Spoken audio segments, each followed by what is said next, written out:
Mga kapatid, pag tinanong tayo, what's the meaning of sign? It's a symbol to the right direction.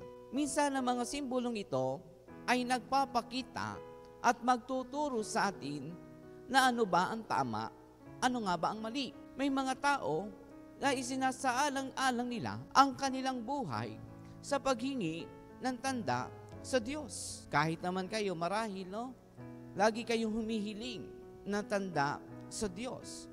Ano nga ba yung kahilingan na hinihingi natin kuminsan sa Diyos? Ano nga ba yung mga palatandaan na malimit natin binabanggit sa Diyos?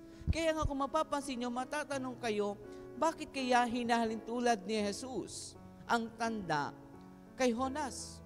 Anong sinabi? Hindi pa ba sapat ang tanda na ipinakita ni Jonas? Kung babalikan nyo ang kwentong ito, sino nga ba itong si Jonas? Si Jonas po ay isang tanda na ibinigay ng Diyos na magpahayag ng mabuting balita sa mga taga-Ninibe. Pero anong ginawa nito ni Jonas? Siya'y umalis sa Tarsir. Kinalimutan niya ang mga tao doon. Dahil alam niya, ang mga tao doon ay wala ng pag-asa magbago. Ang mga tao doon ay mga taong makasalanan. Kaya iniwanan niya ang Ninibe. Sa pag-alis niya sa Ninibe, isinaalang-alang niya na kaya naman panibaguhin ng Diyos ang mga taong yun dahil ang Diyos ay mapagpatawad sa lahat ng taong nagkakasala. Pero dumating ang panahon sa pagbabalik ni Jonas sa Ninibe, sa pagpapahayag ng salita ng Diyos na sila'y magbagong buhay, talikdan ang mga nagawa nilang kasalanan. Biruin nyo ilan ang napagbago ni Jonas. 120,000 people na nagbalik loob sa Diyos. Ganito tayo kung minsan no? Sometimes we see our country. Marami tayong masasabi sa bansa natin. Marami ang korap, marami ang mamamatay tao, marami ang makasalanan. Pero hindi mo alam, hindi mo nakikita, ikaw ay ginagawa ng Diyos na tanda upang maipakita sa kanila ang tamang landas na kanilang gagawin. Pero kung ikaw ay tatakasan mo ang mga bagay na nakikita mo kamalian sa mundo, hindi nila makikita na sila'y nagbago. Si Jonas ginawang tanda ng Diyos. Pero yung sa pagbibigay ng Diyos na tanda kay Jonas, yung pala magtutuwid sa landas ng mga taga-Ninibe.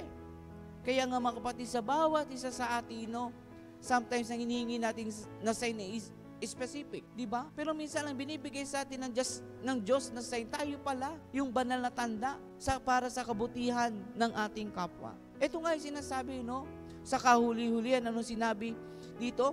Ngunit higit na hamak kay Jonas ang naririto.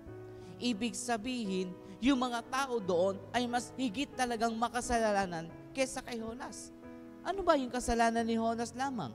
Yung pagtalikod niya sa Diyos. Kaya nga my dear friends, sa ating buhay, minsan wag natin isalang-alang lagi ang sign sa Diyos. Dahil tandaan mo, ikaw ay simbolo na ng Diyos.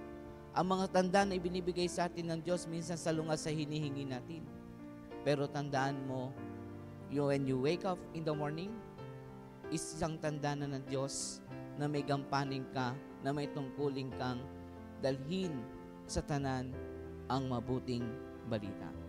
Kaya nga tayo minsan si Jonas, natatakot, pero hindi kaginsay-ginsay muling magbabalik sa Diyos. Subalit sa pagbabalik natin, hindi natin nakikita. Marami pala tayong taong muling napapagbago.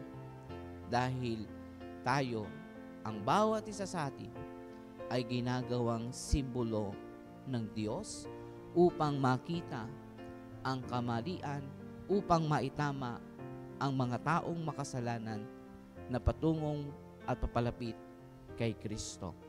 Amen.